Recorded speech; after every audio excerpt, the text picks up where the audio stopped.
أعوذ بالله من الشيطان الرجيم بسم الله الرحمن الرحيم. I seek refuge with Allah from the Satan the accursed. In the name of Allah, most kind, most merciful. Respected ulamas, respected elders, sisters and brothers, ladies and gentlemen, Assalamu alaikum. Wa alaikum assalam wa rahmatullahi. May God's peace be with you. I welcome you to this meeting. Hear Deedat speak on Rushdie. It is indeed a great honor for us all to have Sheikh Ahmed Deedat amidst us once more. The internationally renowned Muslim scholar of the Christian Bible will share with us some of his experiences. He will tell us how in South Africa, with a Muslim population of less than 2%, they were about the first to succeed in having Satanic verses banned, and how they were able to have Rushdie stopped from entering that country. We must bear in mind, sisters and brothers, that a British passport holder does not need a visa to enter that country.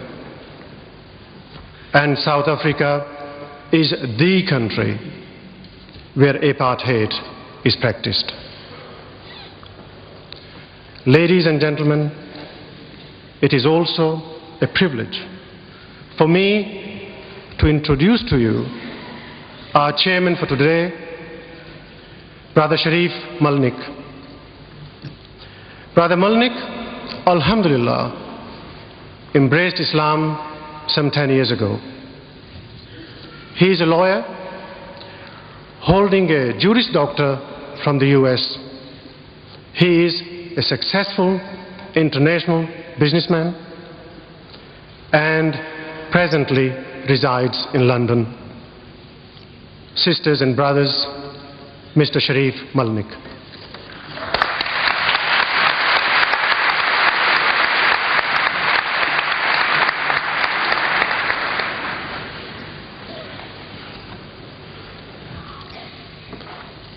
أعوذ بالله من الشيطان الرجيم بسم الله الرحمن الرحيم.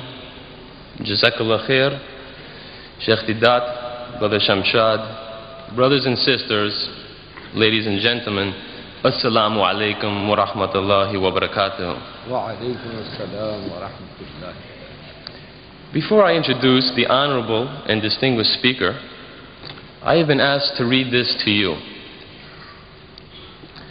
Satan, being thus confined to a vagabond, wandering, unsettled condition, is without any certain abode, for though he has, in consequence of his angelic nature, a kind of empire in the liquid waste or air, yet this is certainly part of his punishment, that he is, without any fixed place or space, allowed him to rest the sole of his foot upon. Has anyone here actually read or heard this passage before within the last 12 months? Put up the hands. Could you, with a show of hands, please, has anybody actually heard or read this? One. Yes, I see one and approximately 6,000 people here. This is actually the first page, the grand opening, the prologue, if you will, of the Satanic verses. It is really the great hoax of the 20th century, that with over 1 million copies sold, with people willing to defend that book with their lives that no one has actually read the book. And if someone says they have read it, I'm sure they don't understand what they've read. Because if you have read this book and you understand what you've read, then you would not have defended it, but you would have rallied against it. This book truly represents a conspiracy against the nation. We have been fooled, all of us. Satanic Salman aptly chose that passage, which I read to you, to describe himself with no abode, punished, and with no place to rest the sole of his foot. An interesting prediction. And yet, this book was given the Book Award. It is a standard of literature which our future generations will study and be influenced by. We cannot allow that to happen. You cannot afford to allow that to happen.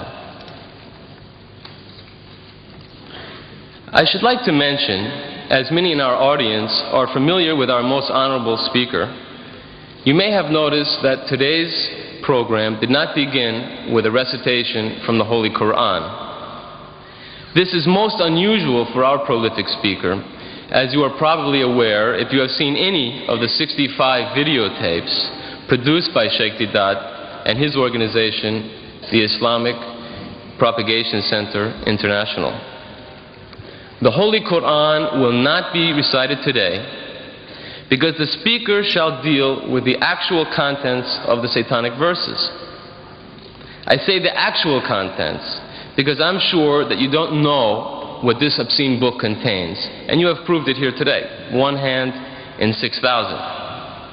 It is the vulgar nature of the Satanic verses which precludes us from reading the Holy Quran to open the program today. But, ladies and gentlemen, somebody has to do the job. Do not despair. Sheikh Ahmed Deedat is here with us today, and he has done the job for us. He is the first person to deal with the contents, the actual contents of the Satanic verses, however distasteful this may be. He is not afraid to dirty his hands. For, in order to remove an impurity, one must necessarily dirty one's hands. Let us remember that it is Salman Rushdie and his defenders who have provoked and necessitated this response. I would like to warn the audience that passages from the Satanic verses will be read aloud. These passages are offensive to every decent man and woman. Unfortunately, there is no other way to properly deal with this subject.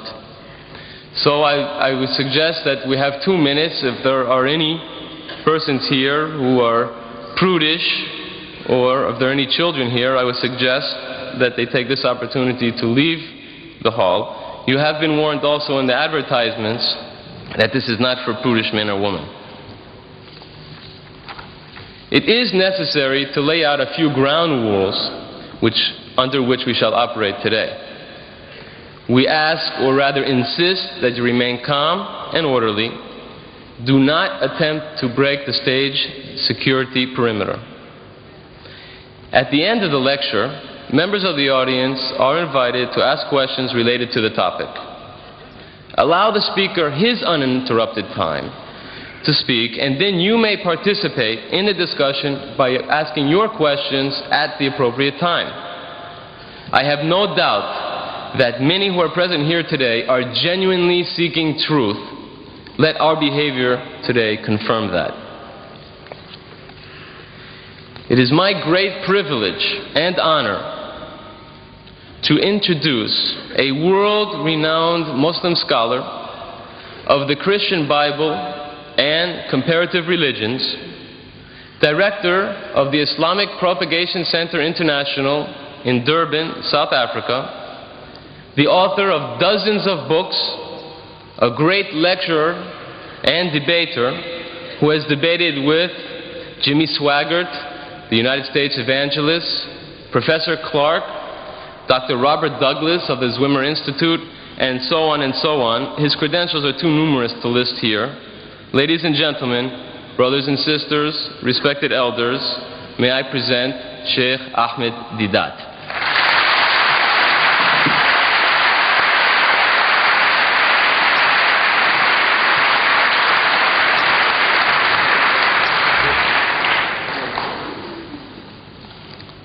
أعوذ بالله من الشيطان الرجيم بسم الله الرحمن الرحيم وإن عاقبتم فعاقبوا بمثل ما عوقبتم به ولئن صبرتم لهو خير للصابرين صدق الله مولانا العظيم. Mr. Chairman and brethren, the subject that has been advertised, as you read it in the paper, was not the original topic of discussion this afternoon. The original topic, as we wanted to advertise, was the subject of this book. Each and every one of you have it. If you have it in that envelope, please take it out. Have a look at it. Everyone is supposed to have this booklet. The cover, it says, How Salman Rushdie Fooled the West. That is how we wanted to advertise, in two colors, which we had planned. We sent it over, the negatives, for publication. But the so-called British Free Press, they couldn't stomach it. How Rushdie fooled the West. They won't advertise that. They won't take our paid adverts.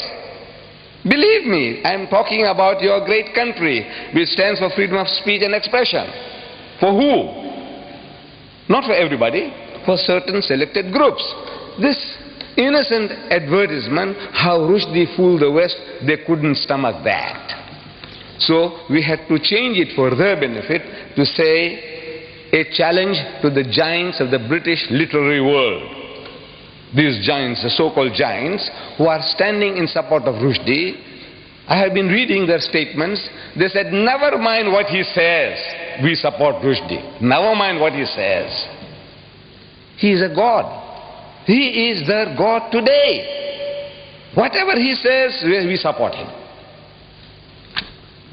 How can you deal with people like that? He said, come forward. Now I want to educate you. I want you to know what he says, because you haven't really read the book. That is why you talk like that. An amazing thing, I'm telling you now, really speaking, nobody has really read the book. Muslims and non-Muslims. Because I'm meeting your people in this country, journalists. And I'm asking them, they're asking us, I'm asking them, have you read the book? Most of them say no. They are honest. But some of them, they said, yes, we have. So I asked them, what have you read? What have you read? He said, well, it's a very, very difficult book to read. I said, yes. So many people say that. What did you read? I will come to that. I will come to that in time. Now, this book came out in September 88, I take it. And there was a furore among the Muslims of Britain. A dear friend of mine here in London, by the name of Arfaq Malik, an attorney at law, a lawyer, he faxes some pages of this filthy, dirty, satanic work to me for my attention. And naturally, any Muslim, any decent person on reading what those pages contain would be infuriated, and I was infuriated. What to do? We said, this book should be banned. So we made an approach to the director of publications, a censorship board in South Africa, and showed him a few selected pages. And it did the job.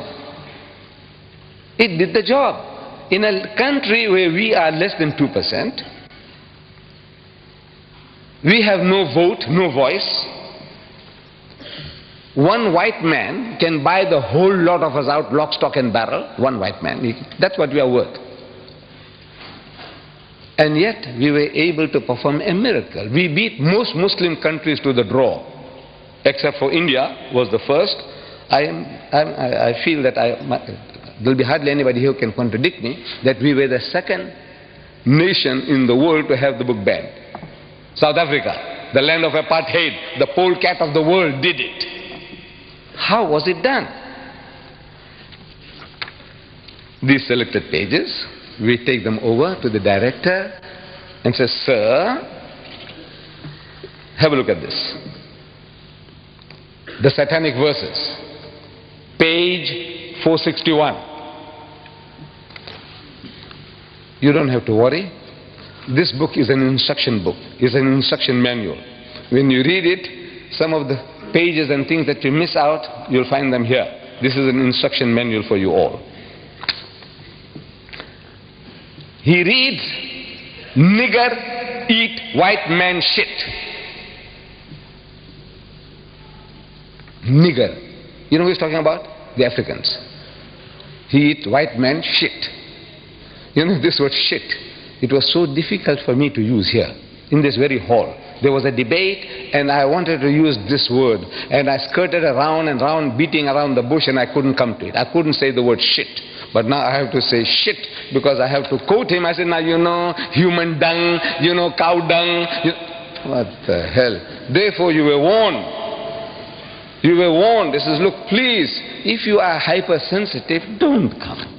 Don't bring your women and children with you. But you have braved yourself to say, now we are prepared to listen. We are in Britain. You know, these words that I'm uttering here, I can't utter in my own country because the book is banned. I can't quote the fellow. In my own country, I can't publish this book. This tape that you will see, in case that you want to purchase this tape, videotape of this meeting, you will be able to purchase it and enjoy it at home if you want to. Put your children one side.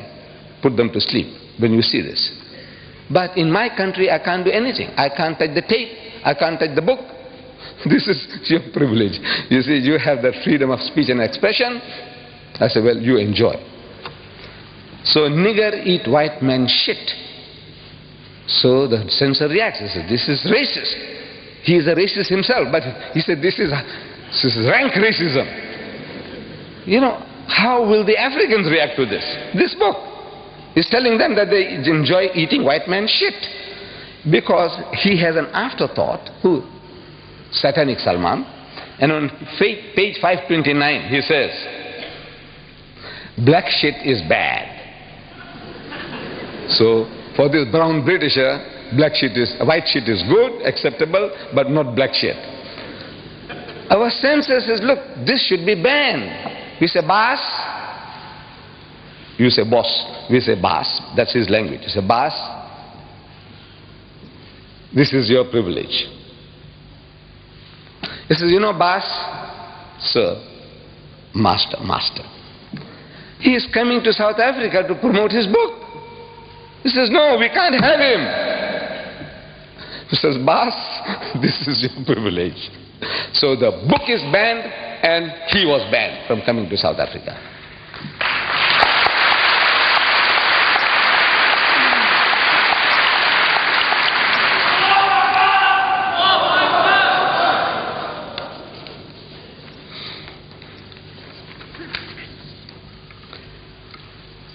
We could have done the same thing here. You see, but we didn't really read the book. It's an amazing thing. Nobody really reads it. You see, we get worked up emotionally. This is human nature. Something that hurts us, we have no time to think. If I was here with you during those days, I would have joined you. In your marches, in your crying, in book burning, I would have been one with you. But you see, I'm at a distance. And from a distance, you see more things than what you are now directly involved. You are in it. You are under pressure, under attack. You are barbarians. You remind them of Hitler. Hitler burned books, so you might also create a Nazi party here and, overtake the country. All these fears, they well up, and now you have to battle with this.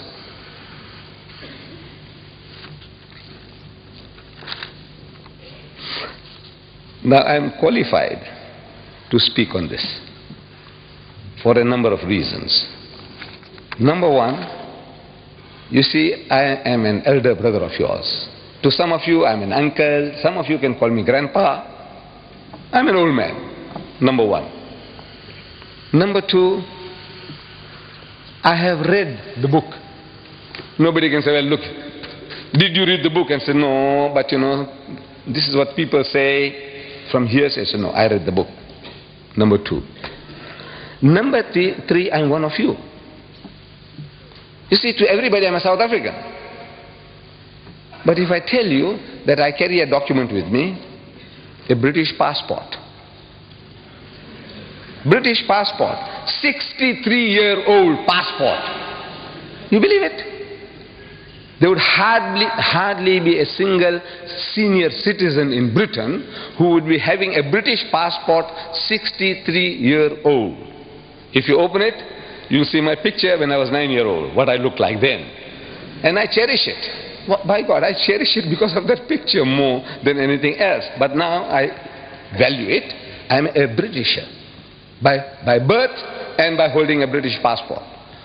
I would be looking forward to the pleasure of creating a senior citizens, British passport holders of 60 years and more. If your father or anybody, your grandfather has got a passport 60 years and over, let me know. We would like to create a society in Britain. So I am qualified. Now what? In retrospect now, because it's far away from all those happenings, now I can talk more freely. I said, look, what I would have done, I couldn't have. If I was in the midst of you, I couldn't have thought all these things out. It's impossible. See, when you are under pressure, under turmoil, and the mass hysteria that can be generated by things like this, you can't think. So I'm not too clever. What I'm going to tell you now, say, this guy's too clever. I'm not, wallah. I tell you, I'm not clever. I am now benefiting from other people's experiences. I have been watching your TV debates on these topics. People send me the videotapes. I watch them. From Britain, from America. And I'm getting educated by those debates. I said, what's wrong? Why don't these people tell the fellow, you know, when questioned, what is it that's creating such temper, such anger in you? What makes you so angry? So the guy says, you know, he spoke slanderous things and he stored filthy language. One of these programs I'm watching, the nearest a brother came to answering. He's prodded. What did he say? And I watch his face. See, the camera was on his face. And I can see that he's in hell. You know, he doesn't know how to get out of that situation. So he takes a deep, he said, what is it? So he said, he used word like benchod. 50 million people, the Americans are listening. What did it mean to them? Nothing. And you get enraged. You want to go and kill the man for that? What did he say? I said, our cases have been going by default. If you read the book, here, if you took the right approach, the approach even now is not too late. I will show you ways and means. Very cheaply you can get things done, very cheaply. Not with the gun, not with the bomb, not with the stone. Very cheaply, by God. I show you how it can be done. I said, you should have contacted one of these Tory MPs. Tory, you call it Tory. You know this Conservative Party, Margaret Thatcher's Conservative Party. Tory. How you pronounce it? Tory. One of these Tory MPs, and shown him. He says, look, have a look at this, sir.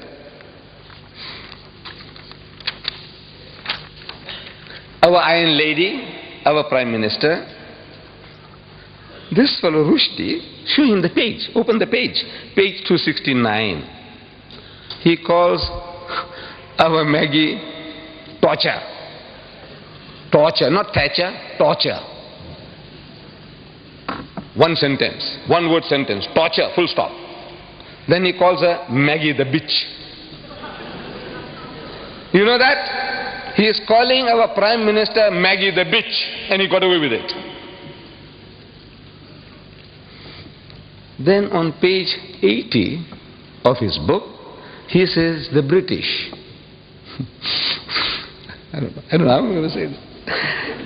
Page 80, he says the sister, F-U-C-K-I-N-G, British.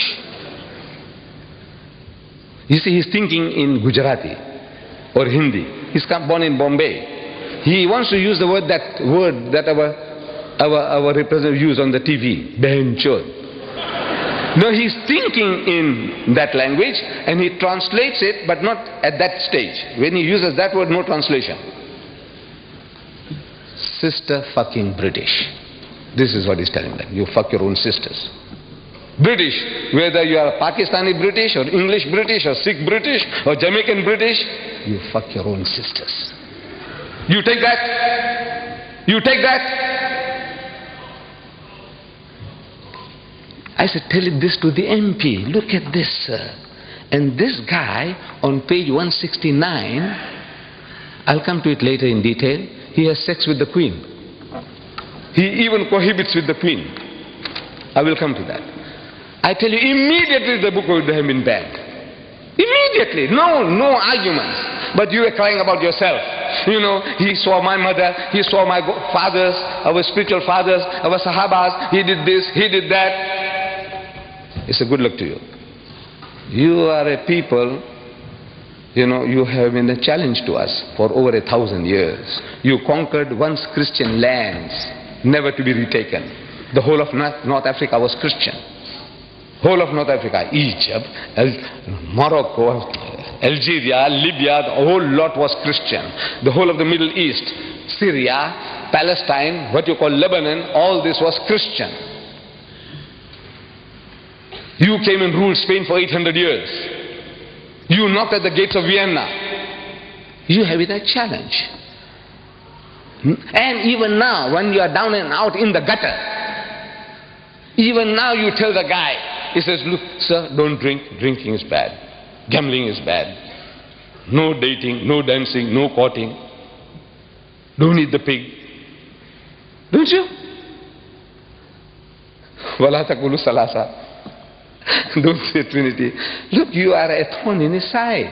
Now for a change, your own child, one of your own, he's put a pineapple up your backside. See how it feels now?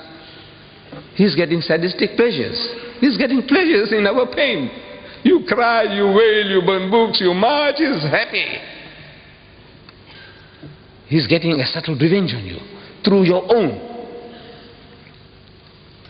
The way was to turn the tables.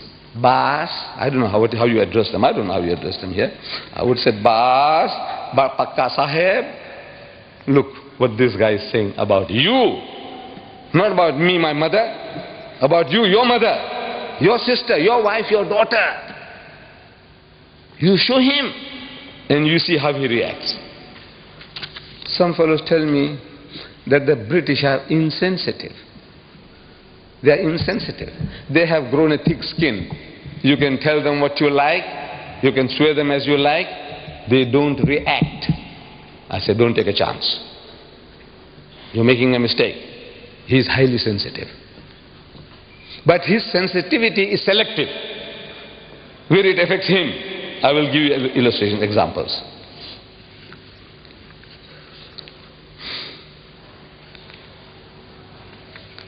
Right. So generally, they pose us the question, have you read the book? And when we say no, they have a big laugh. They have a big laugh. Now for a change, you should ask them, have you read the book, sir? He says, no. And you are armed with this booklet of mine. You just memorize some of these statements, verses, and you quote him. He says, you know, sir, the first page of Satanic Salman Satanic verses, first page, chapter 1, page 1. He says, a direct quotation I'm giving you, direct quotation from the book, page 1. Don't go far. Start with page 1. You have been going too far. You know, you have been to page 268 and 300. Don't go that far. Start with page 1. If you have been reading, you can start with page 1. Even before page 1 you can start with his prologue, his prophecy about his own destruction, not a place to rest his foot upon. No place for him. No peace. That's what he's saying. He's prophesying somebody is making him to write. He said, look, this is your end. This is your destiny. That's the first page, really. But he doesn't number it. So we take chapter 1, that page, first page. He says, proper London. This place here, London? Are we in London? Yeah, proper London. Bye. Here we come. Those bastards down there won't know what hit them. Which bastards? Londoners. You Londoners are bastards. Whether you are Pakistani Londoners or Sikh Londoners or English Londoners, what Londoners are you? If you are a Londoner, you are a bastard, and the things are coming down to destroy you. Direct quotation.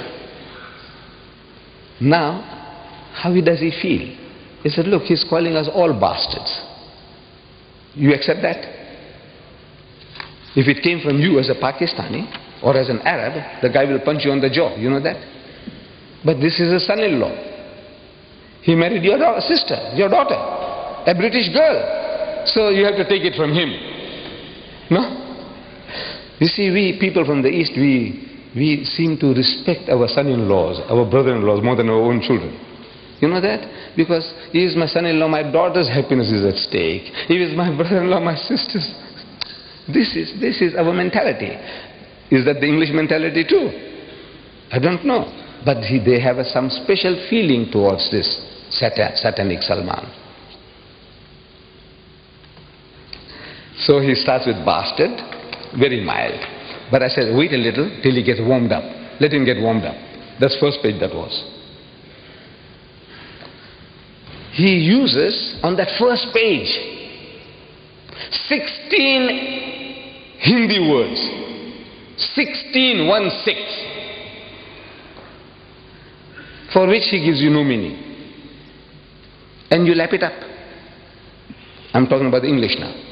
The Hindi, maybe some Hindu. Our young people, what will they understand? Yar, bhai. Huh? What will you understand? What is he talking about? Tagatamtum. No. If I read it to you, you can't imagine anybody taking this book up, paying 15 pounds, the fool. He pays 15 pounds for this book, and he reads this. I read the first paragraph. See what you make of it. To be born again, sang Jibreel Farishta, tumbling from the heavens. First you have to die. Hoji, hoji. Hoji, hoji. The Englishman understands what he's saying. Hoji, hoji. To land upon the bosomy earth, first one needs to fly. Tata, takatum. The Englishman laps it up. Very nice. Very nice. What? Indian spice. Huh?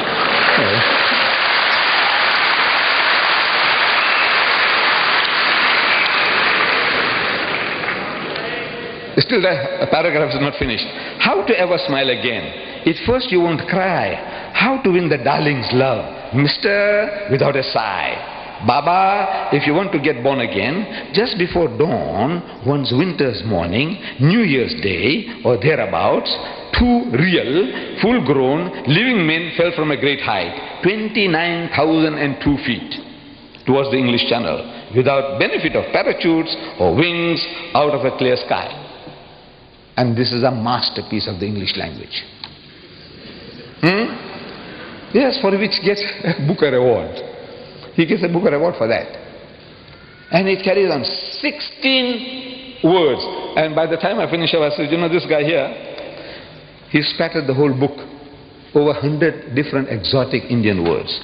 And the choices of the language from the gutters of Bombay, or the sewers, you know, sewer pipes from the sewers of Bombay. Page 80. He says, hijras, chutias, shits. The Englishman, I want to know what is he lapping up. He's telling the guy, hijras, chutias, shits. Yeah, do you understand shits? So he senses the other thing must be also something. But what does he know what he's reading? And these poor fools, The French will translate that into French with hijras to tia shits, and the German will hijras to tia shits, and our Jewish brethren, cousins in Palestine, in Israel, in Hebrew they will write in Hebrew, and they'll write hijras to tia shits. Shits, of course, they'll have the word for it. What are they doing? This guy has made a monkey out of everybody. Look, he's a mighty genius. He's our own. We produced him. But the British cultivated him. They are his godfathers, protectors. You know, I can't even translate this. I can translate, I know the meaning. Bulk of you think you know the meaning. You really don't know the meaning of what he's saying. Very few, very rare. What he's getting away with. We should ask the Penguin publishers, sir, do you know what he's saying? You haven't translated, he hasn't given you a glossary at the end of the book to tell you this word means that, this, nothing. He doesn't do that. He doesn't do that. He's getting away with murder. But nobody show it to our fellow countrymen. So look, this guy is making a monkey out of you, sir. Look what he's doing to you. We must ask the Josephine Pauline Thompson, of the General Secretary of the PEN, you know, this society of all these essayists and editors and writers and playwrights and all that kind of thing. They have a society called PEN, acronym for all these things. Michael Foote and the Booker Prize Committee. Ask them, what is this? For which you paid this guy $800,000 or pounds, I don't know whether it's dollar or pound, but it's 800,000 all right, as advance money. He said, this shit, don't give another printer. We will have this. We will eat this. That's what they did. Advance money. He said, look, this is for us. Reserve it for us. He's made monkeys out of everybody. And he got money in the process. He's our product. He's a mighty genius.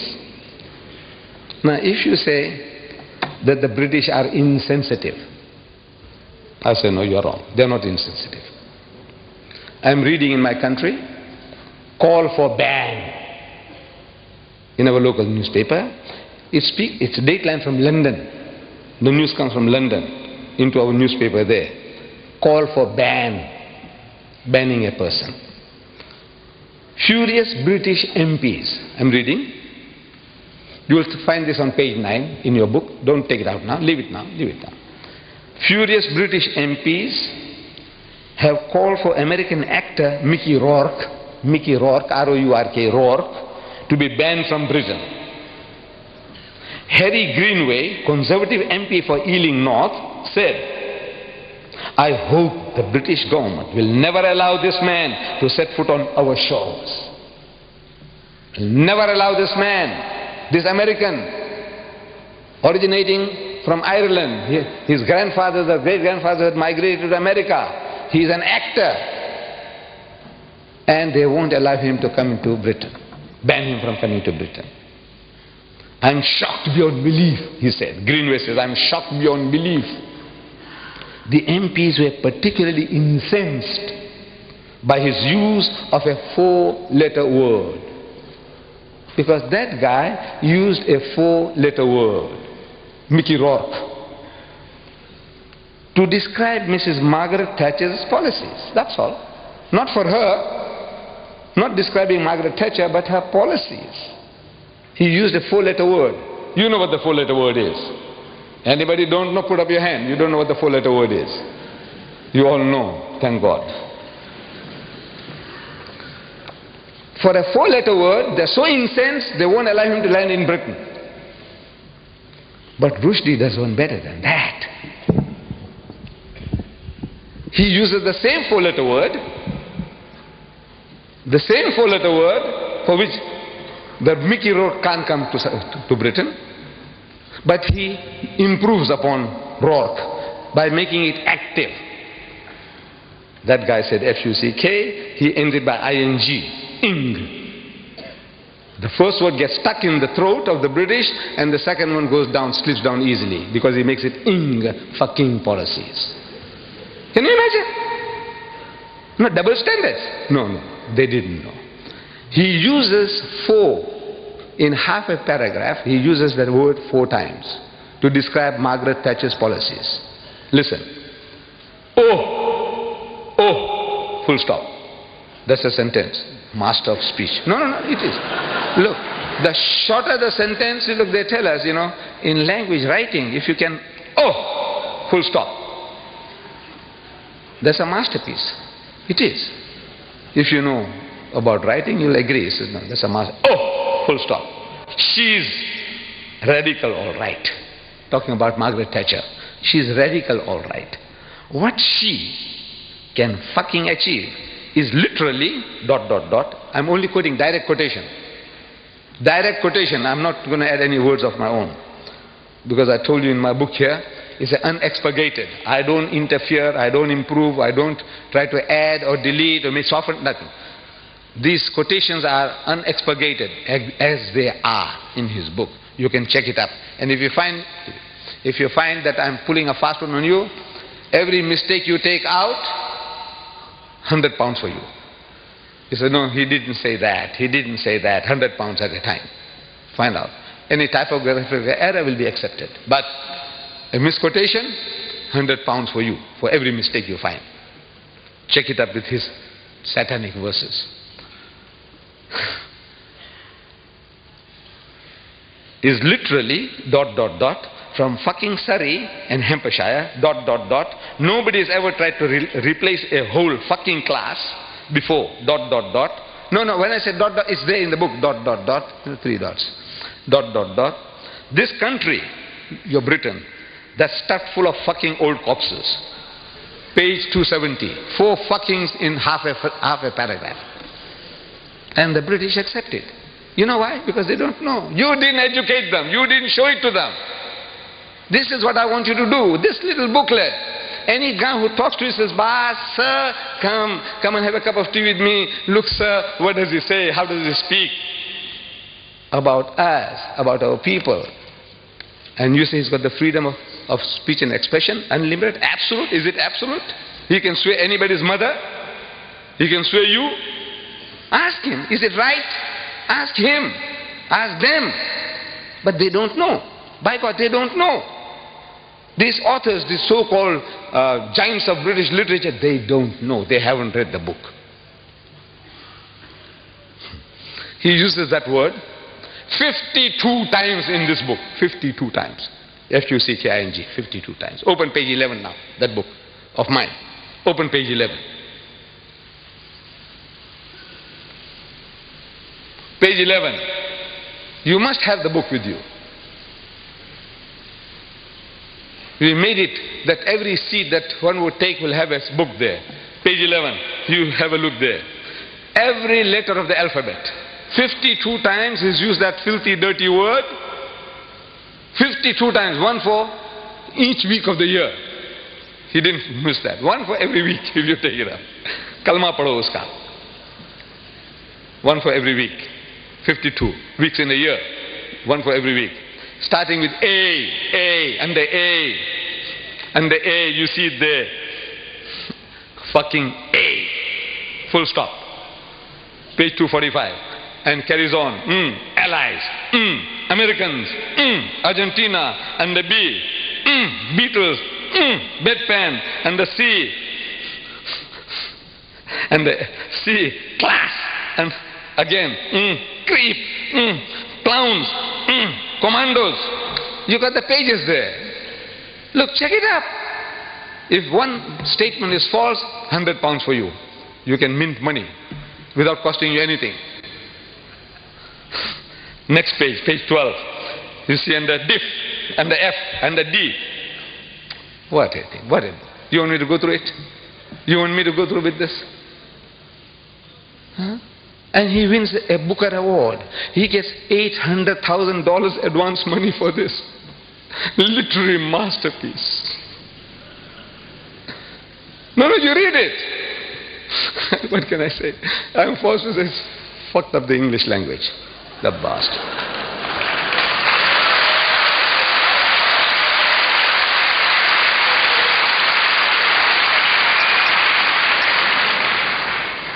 What does he say about our Iron Lady, Mrs. Margaret Thatcher?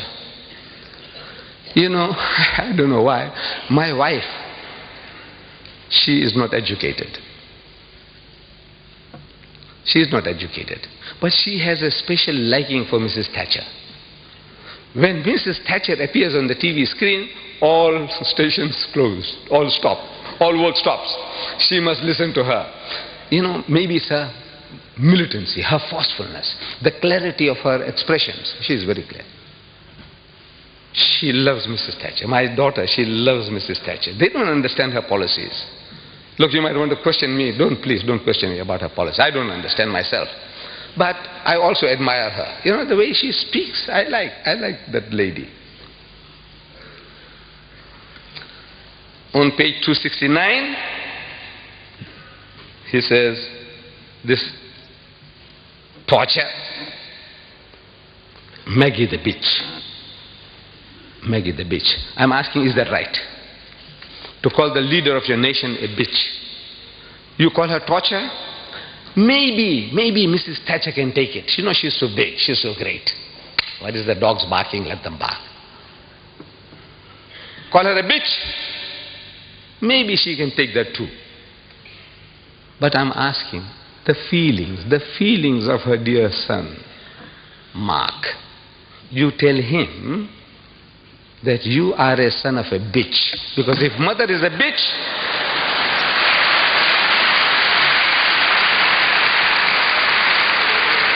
so no, I'm not saying it. Rushdie says that you are a son of a bitch. By God, I tell you, he'll punch you on the jaw, break your jaw. I have seen him on TV. I know what he looks like, a great footballer, when he was in South Africa. You say that, look, I'm not saying it, sir. Mark, these are not my words. Rushdie says that you are a son of a bitch and I'll give you one on the jaw. What about the feelings of her darling daughter, Carol? You tell her that Rushdie says your mother is a bitch.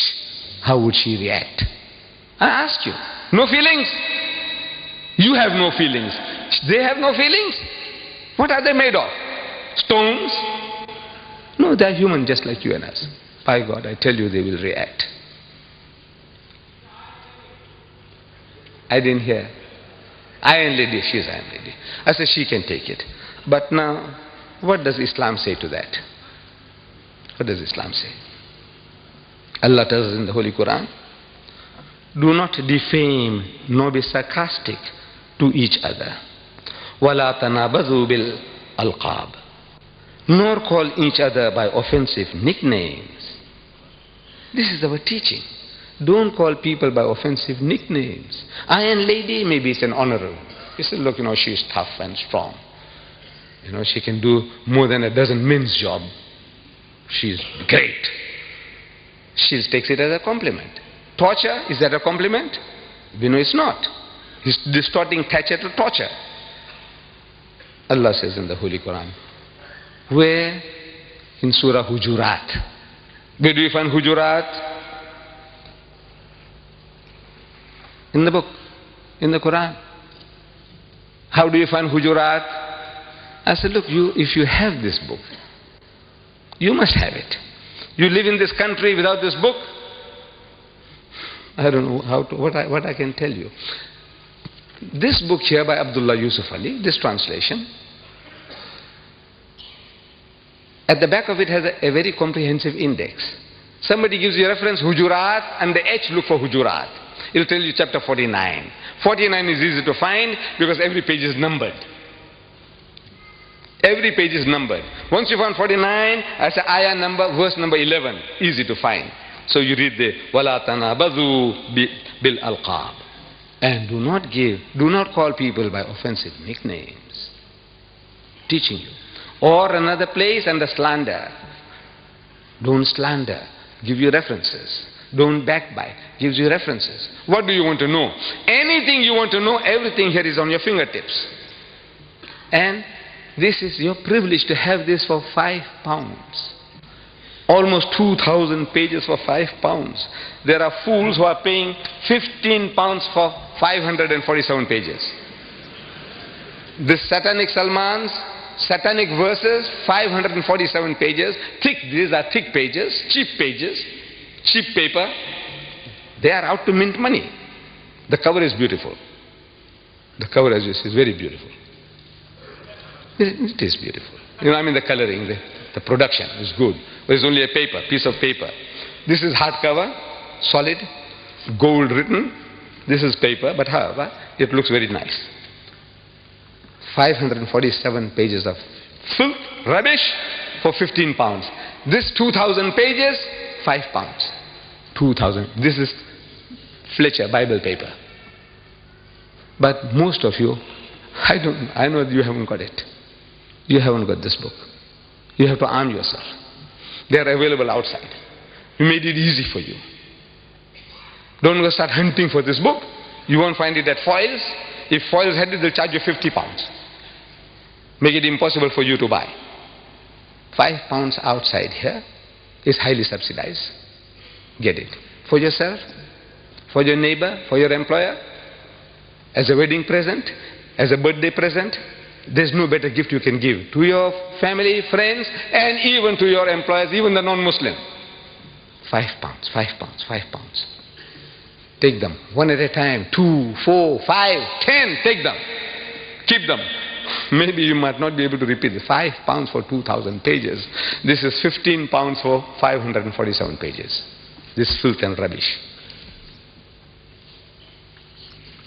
So Allah says, don't defame people. Don't call people by offensive nicknames. What about bitch? Calling a person a bitch?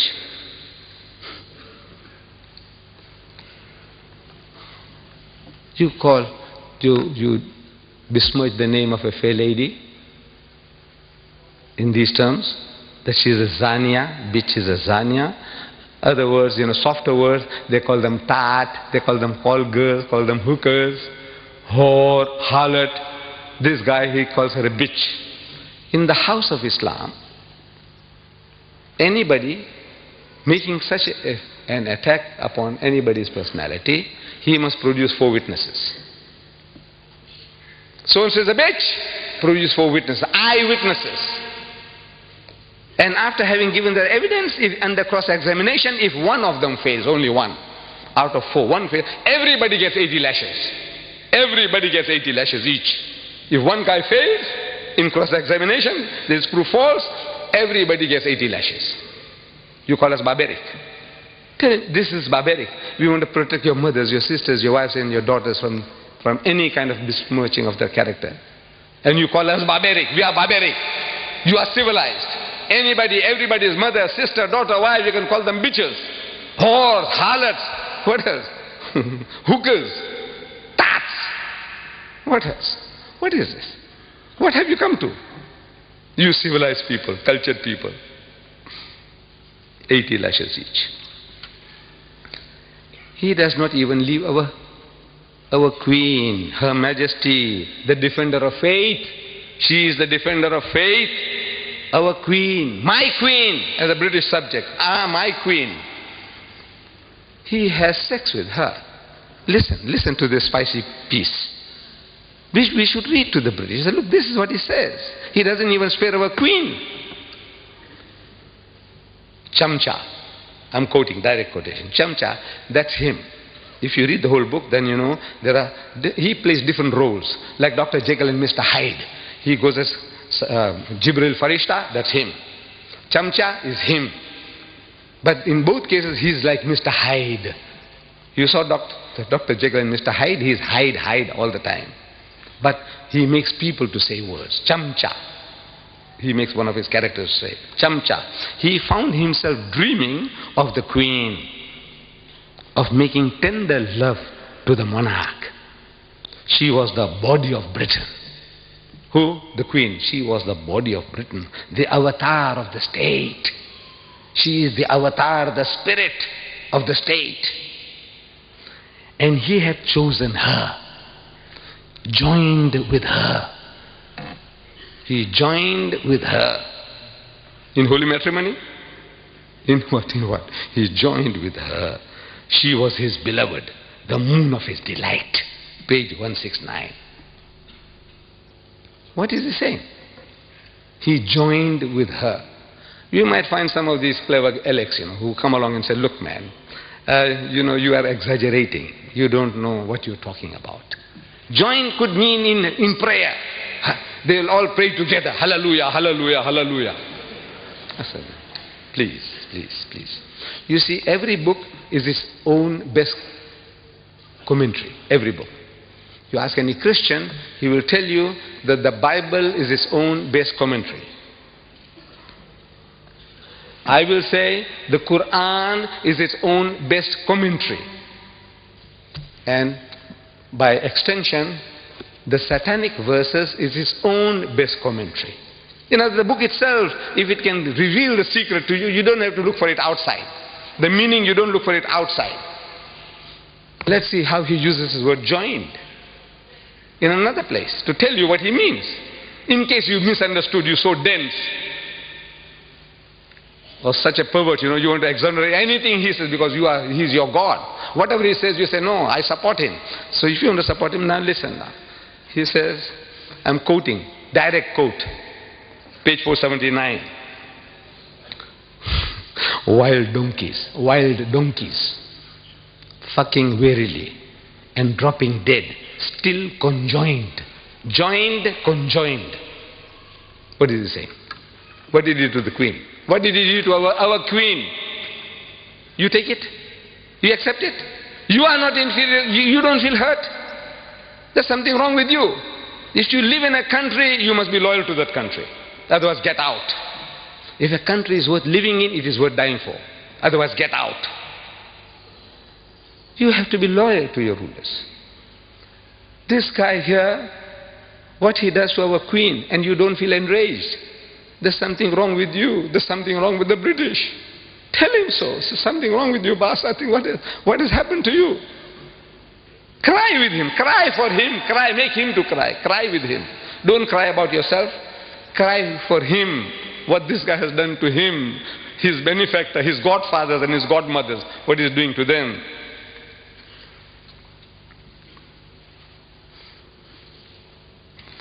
They are now reading this book in public. This is an obsession. Marianne Wiggins, his second wife, American. I had read her statement before she ran away also. She also had enough of this guy. First what he did to, if I have the chance I'll tell you what he says about doing to white women. What he did to first one and he did to the second one. But Marianne Wiggins, she said, if I was free, if I was not his wife, I would have read it all over Britain, place to place. At the present moment, there is a woman called Susan Sontag of this literary guild. She is reading it in public in New York. Religiously, daily. She is gathering people, men and women, black and white, young and old. So listen to this new Bible of theirs. The Satanic Bible. The Satanic verses. She is reading it to them. And there is a young man, an Afro-American. He's listening. He's very attentive. And she's reading from the book. She says, she's reading, I'm quoting, page 261 of the Satanic verses. White women. White women. Never mind fat, Jewish or non-differential. White women were for fucking and throwing over. This is, I'm reading page 261 of the Satanic verses. That she is reading to the public and the boy is listening. White women, no man fat, means they look like a lump, a bag of potatoes, sexually not very, very desirable. Or Jewish with a poly nose, crooked nose, don't worry. Non-differential, you can't make out the difference whether she is Swiss or German or French or English, what? You can't make out the difference. The only qualification is she must be white.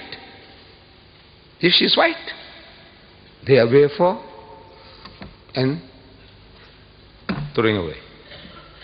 So this young man, he hears, and he is out for mischief with 5 other friends of his. He is going to the Central Park in New York, and he sees a white woman, very athletic.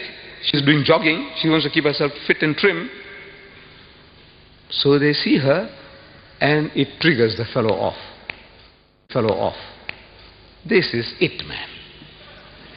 The Bible says, Salman's satanic verses says, white women, no man, fat, Jewish or non-differential, this is nice and trim, so they go for her like a pack of wolves, and one fellow bashes her on the head and she falls unconscious, and they gang raped her one by one. And when they're caught, they said that the pleasure that they got in the sweat and the blood and the gore, it titillated the tastes. You're programming people, can't you see? With filth. This is how you program, create devils, morons. Brainwashing, they're being brainwashed. You want this to be read to your mother, your sister, your wife and your daughter, and you Penguin Viking, what's it, Peter Mayer of Penguin Viking, you gave this fellow $800,000 to tell the world that your mother, your wife, your sister and your daughter, they were for and thrown away. What has happened to you? How did he bewitch you? What has he done to you? How did he do it? Shouldn't you ask him? Shouldn't you ask anybody, how do you do it? Whenever white rulers were shown that, they said, no, ban the book. What are you doing? You're going to program people. They will be looking for white women. Wherever there's a white woman, you know what they are for. So they went what is called wilding. On the 8th of May, Times Magazine, if you can lay your hands on it, it says wilding, new word. They invented a new word. Means they went wild, they went berserk. Like a pack of wolves smelling blood. What are you doing? What are you doing to the world, to mankind? And Mrs. Thatcher, just recently, I'm reading this, Monday, September 11th, Maggie says no to sex investigation. I don't know whether you read in your newspapers. Dateline from London again. She says no to sex investigation in Britain.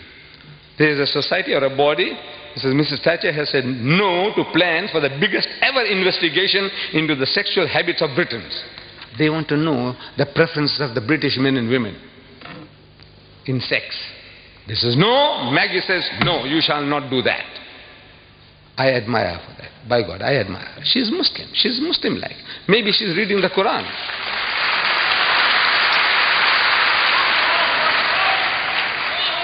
Because Allah tells us in the Quran, evil should not be noised abroad, broadcast, except where injustice has been done. Because once you say things, there are things you can insinuate and you can program people. Like this. Look how easily people can be programmed. British girls are too easy. British girls, I'm reading from Sunday Times, one of the leading newspapers, Sunday newspapers in South Africa, dated July 9th. It says, British girls are too easy. Latin lovers reckon there's no skill in chatting up British girls because it's too easy to get them into bed. The Italian stallions in the holiday resort of Rimini hold a Playboy of the Year contest, earning points for each girl they make love to. They have a contest. Prim, Catholic Italian girls merit 10 points. If you get a prim Catholic Italian girl, if you get her into bed, 10 points for a bonk. One bonk, you get 10 points. French girls, if you can bed a French girl, you get 6 points. And if you bed a German Fraulein, you get 5 points. But British tourists are worth just 1 point.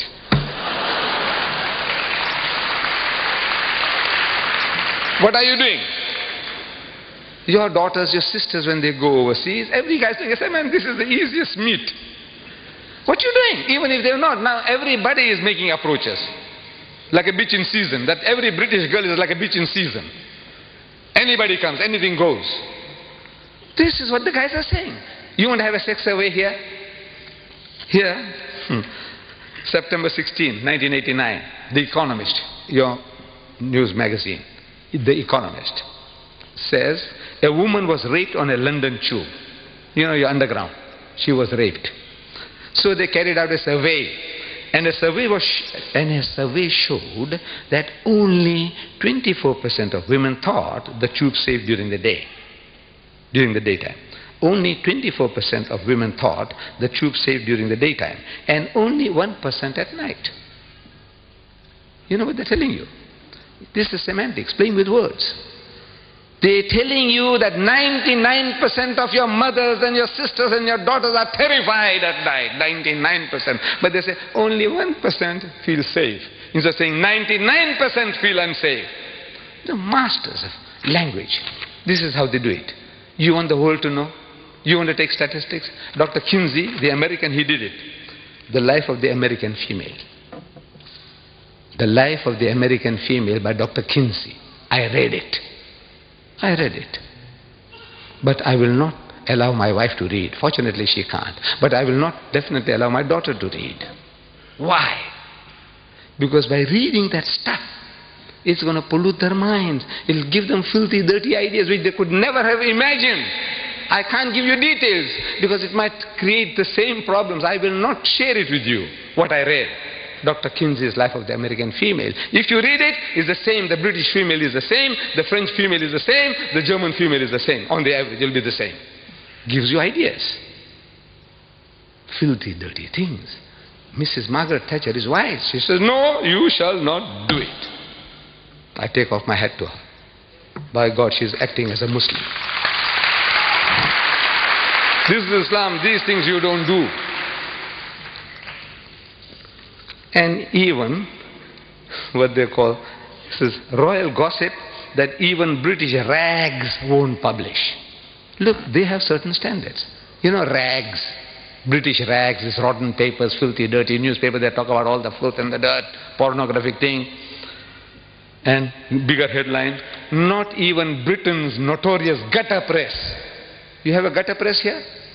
Even notorious gutter press dares to print the story Yanks have read, the Americans have been reading. What? Mum's the word about Zara's dad. Mum's the word, keep quiet. Don't utter anything about who is the father of Zara. Who is Zara? She is the daughter of Princess Anne. Now they're insinuating that she is the bastard child of Peter Cross, who was her bodyguard. 8 years ago, he committed adultery with her, and he got this child, which was given out to the world as the child of Peter Phillips. But she was not. She is a bastard child by Peter Cross. The picture is given. The princess is there. The princess is there. And the dashing detective is there, behind the princess. What are you doing? What are you insinuating? You are destroying the life of a child. Can't you see? One child. You are insinuating that she is a bastard child. She is a bastard child. At school now, 8-year-old girl, wherever she goes, if she is cross or angry about something, he says, I know why you are cross. Zara, I know why you are cross. Because you are the daughter of Peter Cross. Can I say, look at her, look at the picture. Maybe she was sullen or in a moody, this thing. Here, they give you a picture where she's sullen, she's moody. He said, you see, she's cross because she's the child of Peter Cross. And this starts where it started in Britain. One of your leading newspaper men here, the doyen of British newspapers, of the Daily Mail, columnist, Nigel Dempster, he goes to America and he makes these insinuations. So Mr. Dempster was offering his expert opinion on the recently announced separation of Annie from her Mark Phillips, her husband, the undisputed father of Annie's son, Peter, age 11. Undisputed. He's got it blood tested. Can you imagine? He says now he's undisputed. How do you know he's undisputed? But now he's undisputed. He's giving the guarantee that the 11-year-old boy is undisputed his father's son. Asked by an interviewer to explain the breakup of the marriage, Mr. Dempster said, the problems dated back to the birth of Zara and cited long-standing allegations of an affair at that time between Annie and a dashing detective, Peter Cross, who was then her bodyguard. The newspaper says it's an old trick. Get the story published over here, means in America, first. and then you can write about it at home in England. You say, you know, the Americans say, I'm not saying anything. The American newspaper said that Zara is the bastard child of Peter Cross. Can you do that? In the house of Islam, can you get away with that? By God. But this we want to protect, we want to help you, we want to teach you, but you can't teach, you can't help if you don't know the book yourself. If we don't know our own book, we don't know the games that they're playing, to be warned. Once you know, you can deal with the matter better. We are told, Allah tells in the Quran, Ya ayyuhallazina amanu, say, oh you who believe, Ajtanibu kathiran min al-zann. Say, avoid of much of suspicion as possible. Inna ba'da dhanni ismun, because in most cases suspicion is a sin. Wala tajassasu, and do not spy upon one another. Wala yaghtab ba'dukum ba'da, and do not backbite or slander one another. Ayuhibbu ahadukum an yakula lahma akhihi maitan. Is there a single one of you? Is there one of you who's prepared to eat the meat of his dead brother? That's what you are doing. The person is not there to defend himself or herself. You are eating your dead brother's meat or your dead sister's meat. Allah is asking, is there one of you who's prepared to do that? Eat his dead brother's meat. Even cannibals don't do that. They love your meat, love my meat, but not his brother, and carry and dead meat at that. فَكَرِهْتُمُوهُ, says stop. Nay, they will abhor it. Unko karahat hogi, karahat. They wouldn't like it. Wattaqullah, says fear Allah. Stop it. Inna Allah wa tawwabur rahim. Even now, Allah is of forgiving, most merciful. Jo ho gaya to ho gaya. What has happened in the past has happened. Stop it. No more. This is barbaric. This is barbaric teaching. These are satanic verses. The hadith says these are satanic verses. This is satanic? Is this satanic? Or you are satanic? Who is satanic? What is satanic? No, the trouble is also with us. We have let the Quran down. We don't know our own book. This ayah, how many of us have read? How many of us are trying to live by it? Very few. You know why? We are not programmed with it. To be programmed, you read, and you become aware and implement it in your life. This was from Surah Hujurat, again, chapter 49, ayah number 12. Don't spy, don't snoop, no snooping, no slander.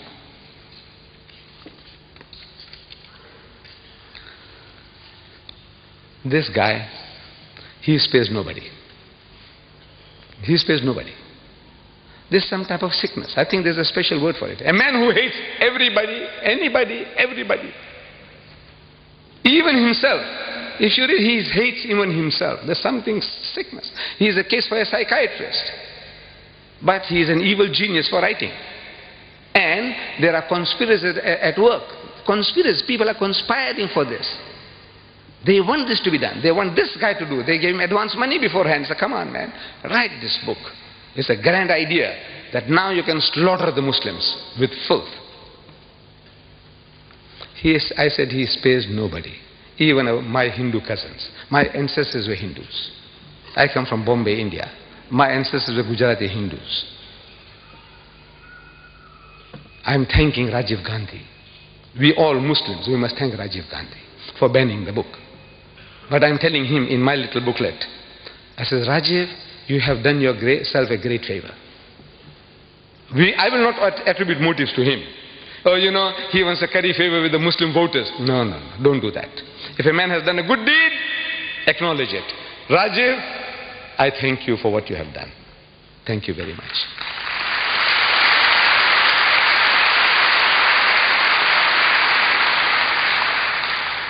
But this is the benefit of a good act.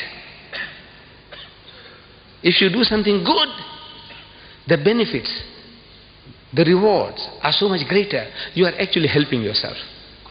I said, you have done yourself a great favor by banning the book. Because in that book, maybe he didn't know, maybe the Hindus don't know that he hasn't spared the gods of the Hindus. He hasn't spared the gods. On page 539, he says, a direct quote I'm giving you now. Here was a lecherous drunken Rama. the God of the Hindus. Rama is the seventh incarnation of God, according to Hindu philosophy. Krishna is the eighth incarnation of God. Buddha, the ninth incarnation of God. Rama, here he calls him lecherous, obsessed with sex, drunken, alcoholic. Rama, and a flighty Sita, his wife, worshipped by millions of Hindus as a goddess. She is a flighty woman. Flighty doesn't mean flying away from sexual approaches. Flighty means one who is easily excited, easily aroused sexually, like a bitch in season, randy. This is what he's saying, flighty. Go and look up your dictionary at home. Flighty. Flighty doesn't mean flying away, flying into illicit sex. And while Ravana, the demon king, was depicted as an upright and honest man. The devil is an upright and honest man. The gods of the Hindus, he is a lecherous debaucher and drunkard. And his wife is a whore, harlot. That's what he's implying. Jibreel, that's Rishti. Now he's taking the role of Jibreel. He's Jibreel. Gabriel. Jibreel is playing Ravana. He plays the part of the demon king, but as a saint. The saint he makes into a devil, and the devil he makes into a saint, and he takes the role of the devil becoming a saint. George explained in fascinated horror, looks like he's trying deliberately to set up a final confrontation with religious sectarians, knowing he can't win. Look, he's writing, Rushdie is writing this. A prophecy about himself, that look, he's doing this. He's trying to create a play within a play, a dream within a dream, so he can get away with this. I was only dreaming. You know, when he had sex with the queen, he was only dreaming. He didn't literally do it. That's how these perverts will say, look, he was only dreaming. I said, you Khabis, when he wrote it, he wasn't dreaming, was he?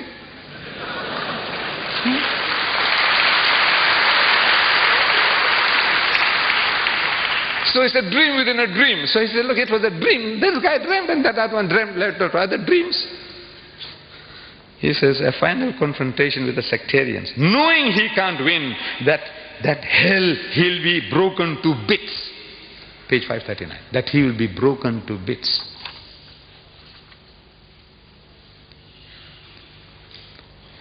My dear brothers and sisters, the problems generated by this satanic Salman, satanic verses, in his notorious book, are too vast for any one person to handle.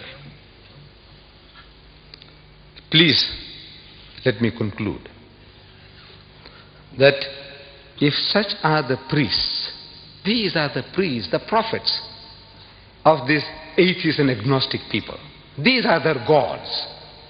If such are the priests, like Rushdie and his fellow travelers, with a Bible like the satanic verses,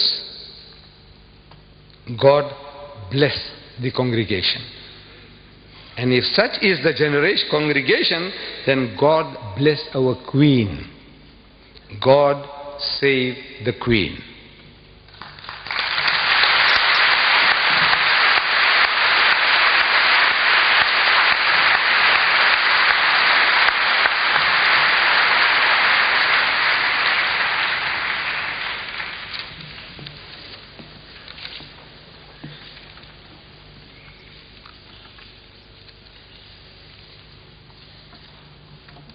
Assalamu alaikum wa rahmatullahi wa barakatuh. We are most grateful to Sheikh Ahmed Deedat for presenting his views and analysis of the Satanic verses. Jazakallah khair. It has been truly enlightening. How Rushdie fooled the West. How true. Weren't we all fooled? We shall begin the question and answer segment of this program shortly. At this time, I would like to invite those members of the audience who would like to ask questions to Sheikh Deedat on the topic to form an orderly queue behind the microphone, which has been specially provided for your use. If we could come down the right aisle to form the queue, and then after you have finished your question and the question has been answered, if you could leave through the center aisle.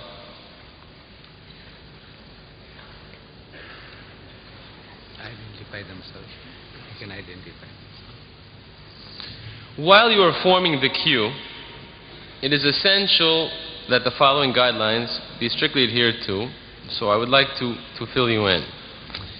This will avoid the chairman having to interrupt the questioner. This is a question time, not an opportunity for you to make a speech. If you want to make a speech, then I suggest you hire a hall, such as Sheikh Deedat has done today, the Royal Albert Hall, and he has graciously consented to entertain your questions. Please, only one question per visit to the microphone. If you have further questions, please just go down the center aisle and take your place at the back of the queue again. So this way, more people have an opportunity to ask questions, and as well, we get a broad range of questions. Please do not interrupt the answer. Ask your question and be respectful enough to listen to the answer. This is not a debate. Finally, please keep your questions succinct and related to the topic of today's lecture: how Rushdie fooled the West. It is not fair to the speaker or to the rest of the audience to ask a question on another topic. There are many tapes which you can purchase after this question segment, which will deal with all of the other topics. There are approximately 65 tapes. If you could see Brother Shamshad, I'm sure that he could help to fill any needs that you might have to get any of the videotapes. They can identify themselves and ask. And also, if you would please, before asking your question, identify yourself and then proceed to ask your question. Okay. I think then we're ready for the first question. If you could please, sir, identify yourself and ask your question. Assalamu alaikum. Wahib Hassan, a student. Just like to ask, should Rushdie die?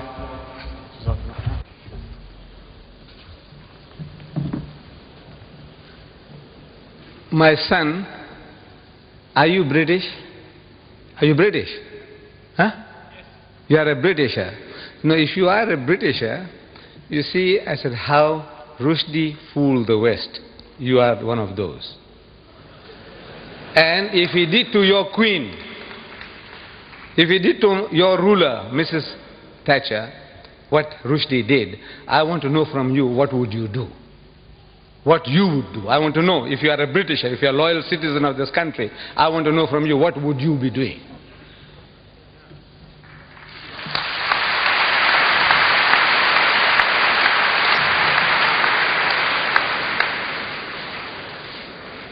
Incidentally, the topic of should Rushdie die really is a separate topic. And there is a video cassette. It's Should Rushdie Die? The Islamic Verdict, which also is available outside. The next questioner, please. I would like to ask that whether Satanic verses can be an insult only against Islam, or it is an insult against all religions, including Christianity and Judaism. And if yes, is it not a good idea to ask the leading figures among Christians and Jews to express their views, whether they agree with the content of this book or not? Because I personally believe it is not insult against only Islam. It is insult against all religions, including Christianity, Judaism, and Hindu religion. And the second thing I wanted to ask, because I or other people here might have the wrong impression that you are supporter of any political figure, could you also clarify that point? I didn't understand. Yes. Could you repeat the second part of your question, please? I or other people might have the impression that you are personally supporter of certain political figures in this country. Please clarify also that point. Thank you. The second question first. I have no affiliation with any political parties or any religious groups. I am a Muslim, and I stand here as a Muslim and I speak as a Muslim.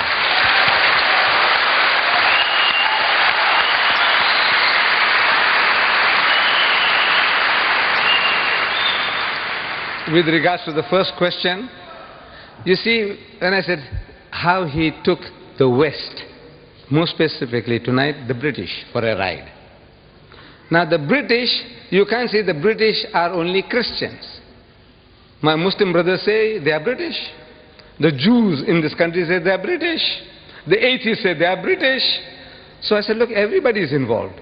You don't have to carry any religious label, affiliation, to specifically address you. He says, now look, you as a Jew, you know, you are being attacked. You as a Christian are being attacked. I said the whole of humanity, or the whites in general, and we Muslims in particular, everybody is attacked. So we don't have to start separating. I said, now where is your stand? You as a Britisher, whether you are an atheist or a Muslim or whatever you are. If you are a Britisher, you live in this country, you have been enjoying the benefits of this land, I want to know what is your stand, what must you do? And I told you, I spelled it out for you. The thing we have to do is to educate the people about the book. When he opens his mouth, Rushdie, so come, let us talk. This is what I'm suggesting, that you call the people for a dialogue. Sit down, man, give him a cup of tea. Give him your bhajjas and samosas. I don't know whether you understand that. You see, you ask the Pakistani what I'm talking about. You know, I don't know whether you are from Iran or from where, what the bhajjas and samosas, whether you understand. But our bhajjas and samosas will do the trick. Give it to the guy. Give it to the guy and talk to him.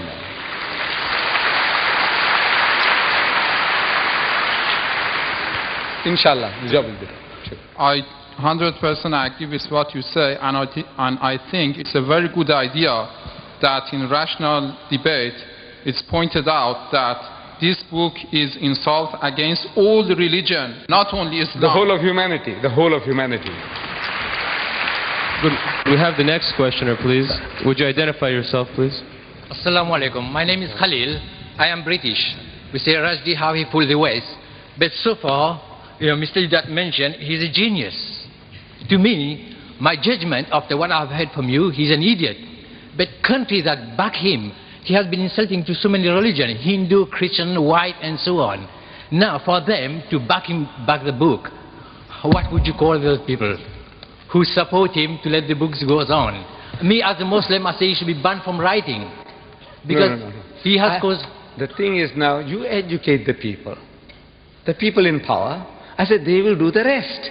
If you had shown to Maggie what he says about Maggie, you didn't do it. You didn't do it. You didn't tell the people, he said, look how he's abusing our queen. Did you? Anybody did it? Did anybody go and tell the people, he said, look what he's doing to our queen?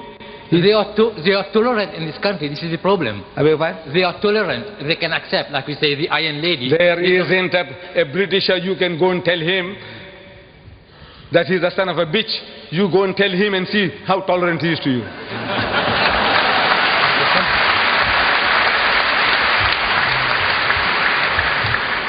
Would you identify yourself, please, and ask your question? Assalamu alaikum. Ladies and gentlemen, brothers and sisters, Sheikh Deedat. Like all Muslims, I'm incensed by what Rushdie has written, and I feel I must protest. According to what you said during your marvellous lecture to the Quran, we cannot nickname people or mimic, is that right? Then how would I feel when I read your book, on the first line, refer to Satanic Salman and the picture with the horns and the hat? Is that against the Quran or not? Could you please clarify that point for me? Thank you. Thank you. Well, let me say, look what he did to me. See, if I swore you, anybody will justify you swearing back. Am I right? Am I right? Yeah. If I swore you, you swear me. You swear me, I swear you. And people will say, well, you know, you just can't help. That guy did it to me. What he did to me, my natural reaction, I'm not perfect, by God, by far from perfect. Could we have quiet, please? Excuse me, you had your chance. If you would like to ask a question, please go to the back of the queue. Would you please be quiet? You had your chance. You asked 3 questions. Now, why don't you line up? Why are you sitting there like a dead duck, you know? Why don't you line up there? You get your turn. You. Line up. Take your turn. Then we know who you are, what you're talking about. So he's shouting from there. Now he's discussing strategy. How? Look, my son, I am like anybody else, like you, like anybody else. I am no saint. And I am not perfect. I am telling you, this is what Islam teaches. I, you, everybody, you must try to the best of your ability to live by it. Let's say to a degree I have fallen short of that requirement. I have done it. I have done it. Good man. Thank you. The next questioner, please. Identify yourself. Assalamu alaikum. My name is Omar. I'm a Muslim. I need no other identification except the title that Allah in His infinite wisdom, power and grace has given to me, and that is that I'm a Muslim. I heard much of what you said and I agreed, and I heard much of what you said and I was hurt and disagreed. I was pained for the children that were here and the language. Of course, we live in a world where language such as that is often used. But what pained me the most was when I heard, if I can quote you, and please allow for my inaccuracies. Sometimes I am often mistaken. If you live in a country, you should be willing to die for it. Well, there are many countries in which I'm willing to live, but there's certainly only one cause for which I'm willing to die.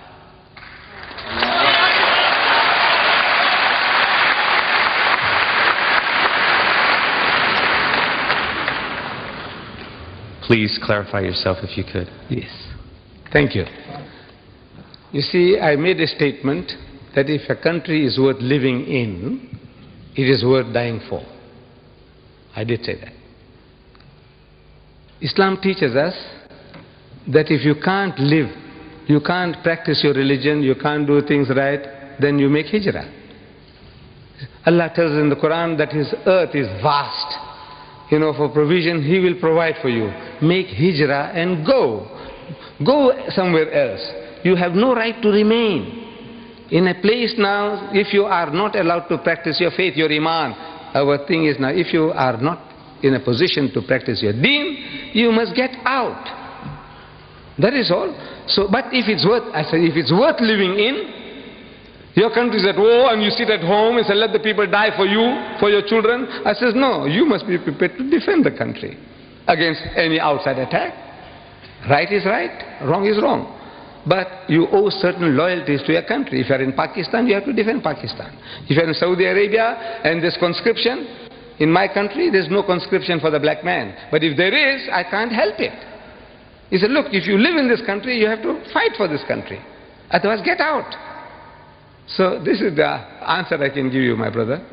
That I said, if it's worth, if you think it's worth living in, then it's worth dying for. If it's not worth living in, then you are free.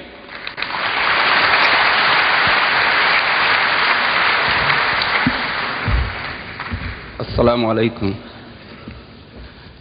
Brother Sheikh, in bracket Professor Deedat, in your opening speech earlier, you mentioned the course you took in South Africa relating to this Satanic Salman. I think I am in full support of what you did, and I am very pleased with the success you got. But will people, say in predominantly Muslim countries, and also Muslims living in this country, follow the same course? Viewing that the book was written here, published here, which means all those actors, the Queen, the head of state, and other leaders who were accused or abused, have read the book, presumably, or some others have read it and translated it to them. They knew it, and yet they allowed it to be published. So if they didn't object to it, we as Muslims living in this country, though I'm not British, but I'm living here, should we not protest to defend our own religion, our own faith, our own belief? May I know what you think about the action of our brothers and sisters in Bradford, who really brought us to light to defend our cause? Thank you. I think you missed the point when I said that if I was here with you when this turmoil was taking place, I would have joined you in your marches, in your crying, in your book burning. I would have been one with you. Did I say that, if you remember? Yeah. I said that. I would have been one with you. But now I said I have an advantage. I was far away, and it's taken some time for me to see things. In other words, now I can formulate ideas, which you in the midst of turmoil, sitting on a hot stove, you can't do. It's not your fault. I'm not blaming anybody that, look, why couldn't you do this? Why? I said, look, the reason is you were in turmoil. You are on the run. Like Jesus Christ. You see it in the Bible. The man is on the move. Every time he opens his mouth, people want to stone him. So he's on the move. It's a different circumstances from another man who is at peace and rest and is able to deliver a message. So I have that advantage and experience from other people's mistakes. I'm benefiting. I say, look, this man here on the program was questioned. Have you read the book? And our heroes, almost all, they say no. So I said, no, I mustn't fall foul of that. Suppose I go to Britain and I offered £50,000 to BBC TV. BBC TV, I offered them £50,000 to give me 5 minutes on prime time to give them the best of Rushdie. I said, you want to read in public? You had the blasphemous banquet? Give me only 5 minutes and I give you £50,000. Give me 5 minutes to read to you the best of Rushdie. No reply.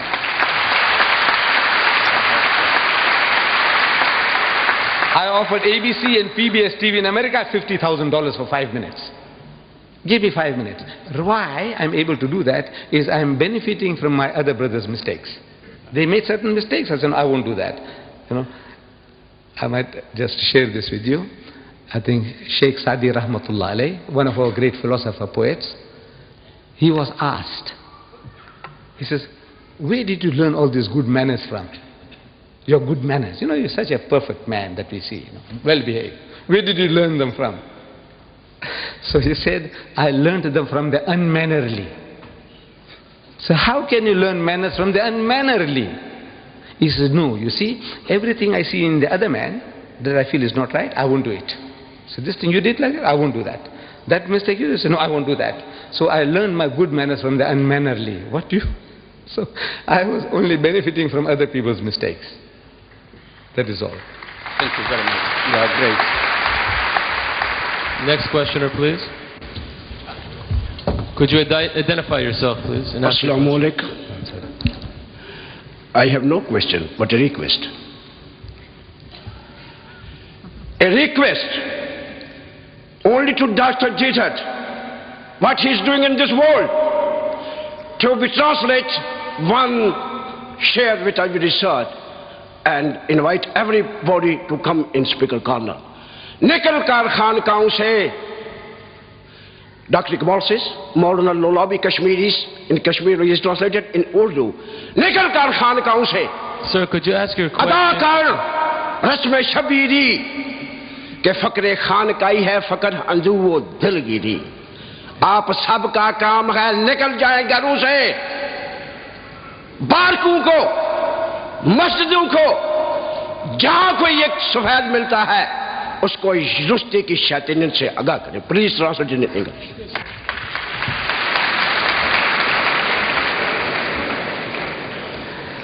I'm not an Urdu Khan, but so few words I understood was that instead of remaining in the monkeries and in your cloisters, you know, saying tasbih and sitting down doing nothing, so get out and do some work. That is what is. In essence, that's the message. Assalamu alaikum rahmatullahi wa barakatuh. Brothers and sisters, Sheikh Ahmed. It's alright us saying, right, to stop Salman Rushdie for what he's done to the brothers and sisters. But don't you think he's done the damage already to us? Don't you think what he's done already is very bad already? So don't you think that if we did see him, our natural reaction would be to do something to him? Wouldn't you think so? For what he's done to us? You are a Britisher? Yeah. Well, your feelings are my feelings. Yeah. So we have the next questioner, please? Would you identify yourself, please, sir? Assalamu alaikum wa barakatuh.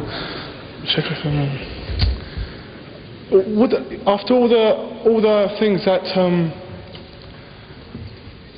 that Salman Rushdie did, said, and would he be allowed back into Islam? Would he be allowed to accept Islam again? You see, accepting Islam, this is in the hands of God, whether Allah accepts. If you commit murder, rape, whatever, you commit a crime. Now, if you make istighfar, repentance, sincerely to Allah, Allah can forgive you. But in the house of Islam, the Sharia takes its course. Allah can forgive, but the Sharia won't forgive. You committed a murder, deliberate murder, you deserve to die, life for life. But in the hereafter, your recompense is there. Allah says, all right, okay, you sincerely repented, I forgive you. That's his prerogative. But the Sharia has no right. The Sharia won't allow you to forgive if you do a crime.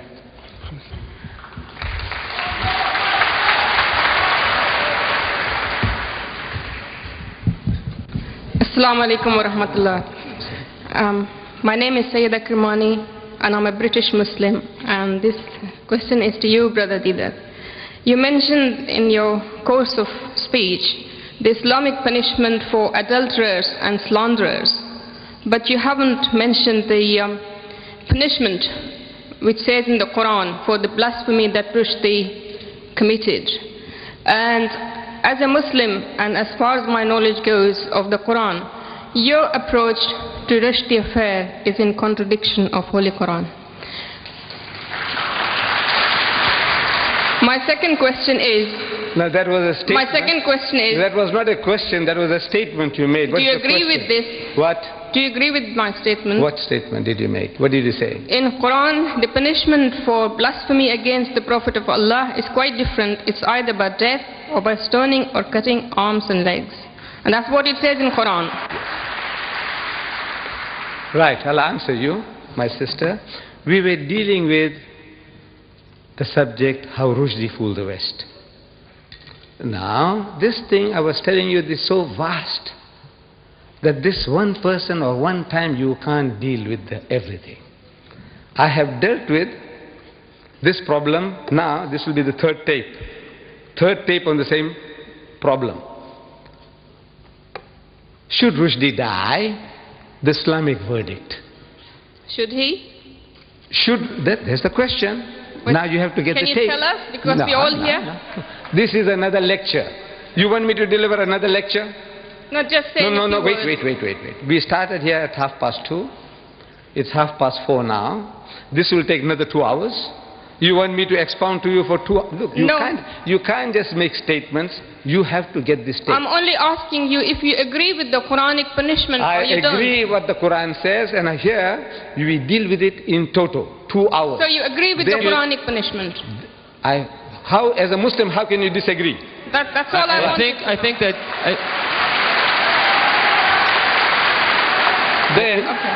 Then further, again, should Rushdie die?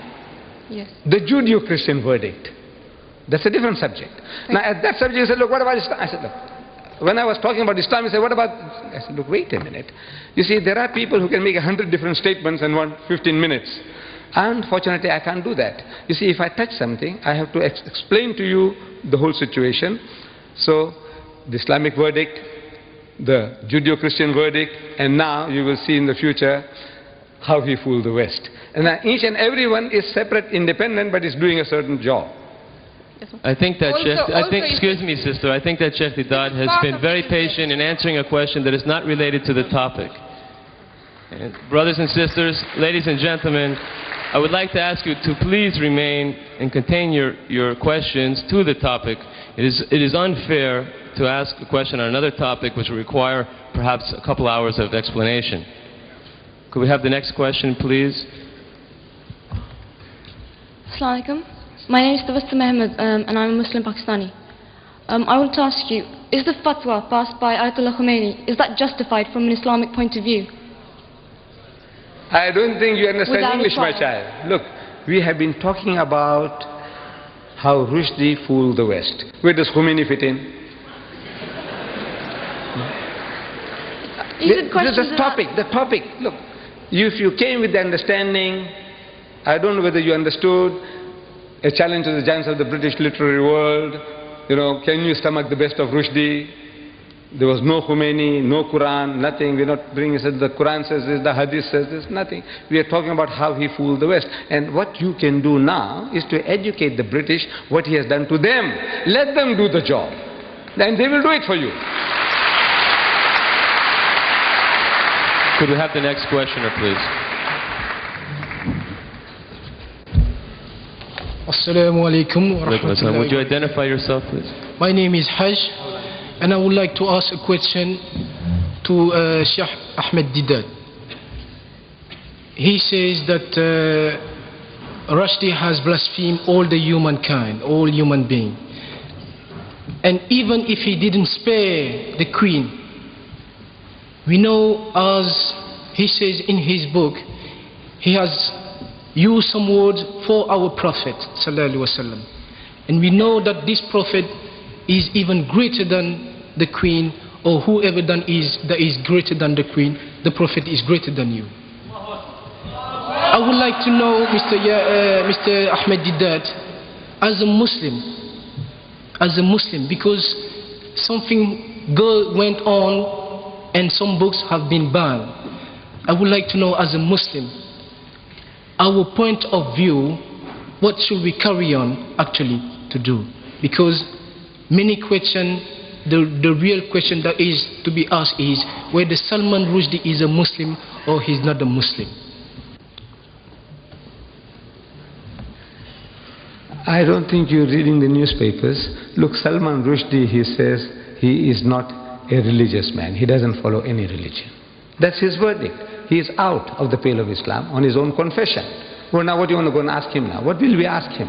He says he doesn't believe. Finish. It's over. That's what he says. He's a murtad. He's an unbeliever. So you can't treat him as a believer. What else proof you want from him now? I don't know. The whole world knows that he says he's not a religious man. He's not a Muslim. He says so. He was born in the house of Islam. You and I can be. But it's possible that you become a murtad. You become a Christian, you become a Buddhist, you become an atheist, and you still have a Muslim name given by your fathers. So that's his case. So where do you go from here now? Thank you very much. Assalam. Ready for the next question, please? Assalamu alaikum. My name is Musa from Nigeria on a visit. I wanted to ask a question which has earlier on been asked. But I have an observation to do as regard the general behavior of the audience. I don't know whether that one will be accepted here. Observation.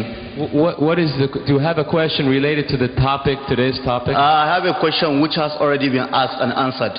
But I have an observation to do as regard the general behavior of the audience. Yes, I think that we made that quite clear in the guidelines, that we don't have time for observations, and I'm sure it's an interesting one, but Sheikh Deedat has rented the hall and has given his lecture, and now is a question period. So if you have a question related to the topic, please ask it. If not, you'll have to keep your observation for another time. Okay, it's just an observation. It's not going to but thank you. It's accepted, thank you. We're ready for the next question, please. Assalamu alaikum. My name is Muslim Jafar Kaku. Can I first of all thank you on everybody's behalf for presenting such a different way to what Satanic verses is actually saying. The second thing I wanted to say was, can you make sure or do some effort in helping us to give this book to each and every household in Britain as well as in America or in Western countries? We will try, inshallah, but we need your support. Can you make sure in helping us, if you can, by video as well?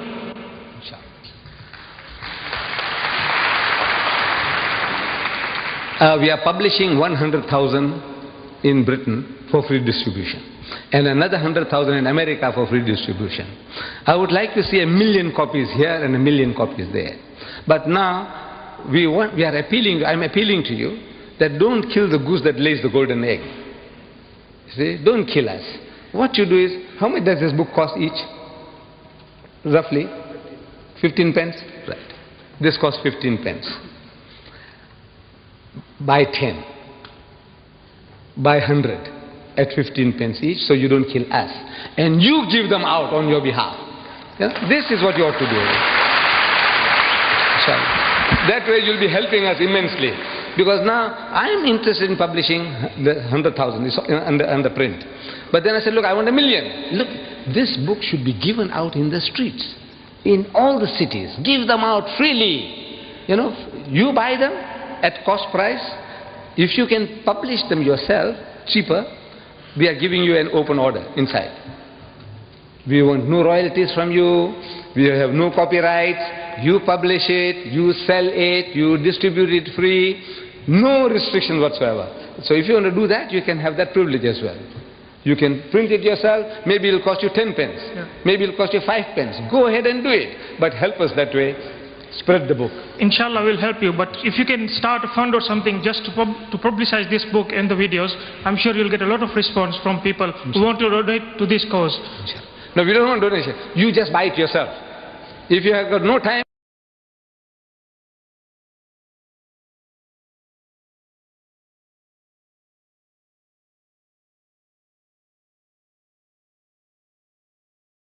brothers and sisters, Assalamu alaikum, Mr. Deedat.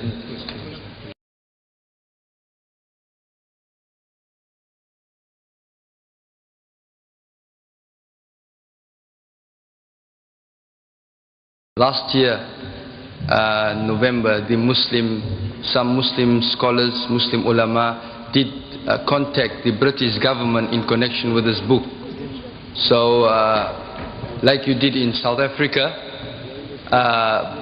some scholars and some ulama tried to do it here, but they were unsuccessful through their Democratic Party.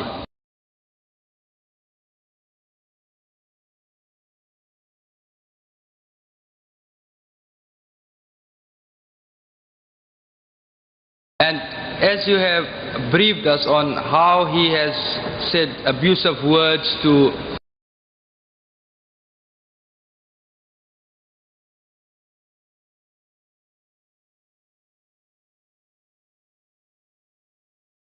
abusive language that he used and the technique.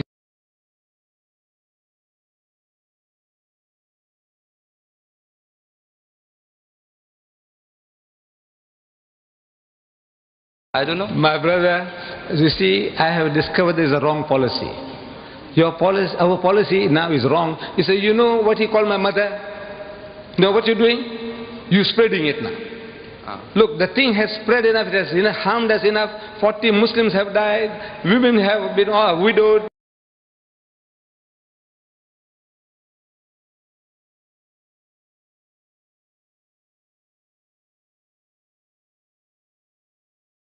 You, sir, what is doing to you? Forget about what happened to us. Because you crying about yourselves making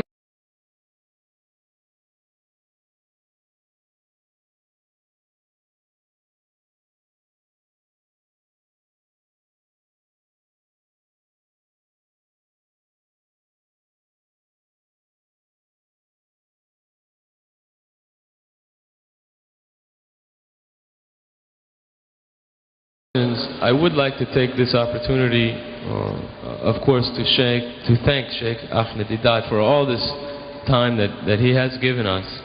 I'd also like to thank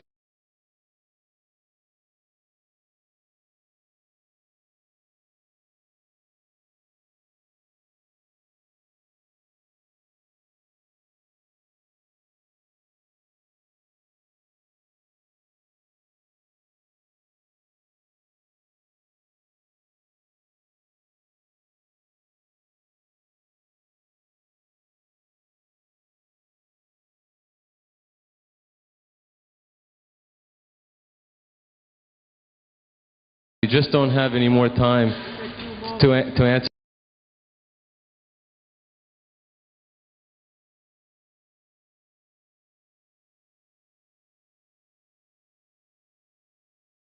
Everybody, I'm sure, it's nice.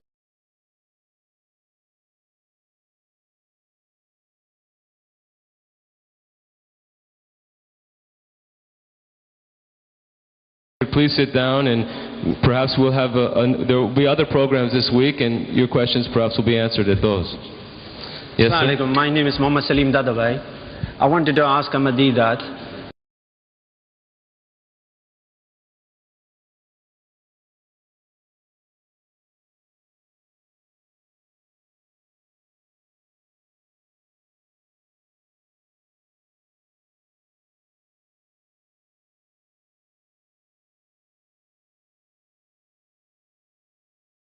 Look, the question, the person who does or who doesn't, you ask him the question.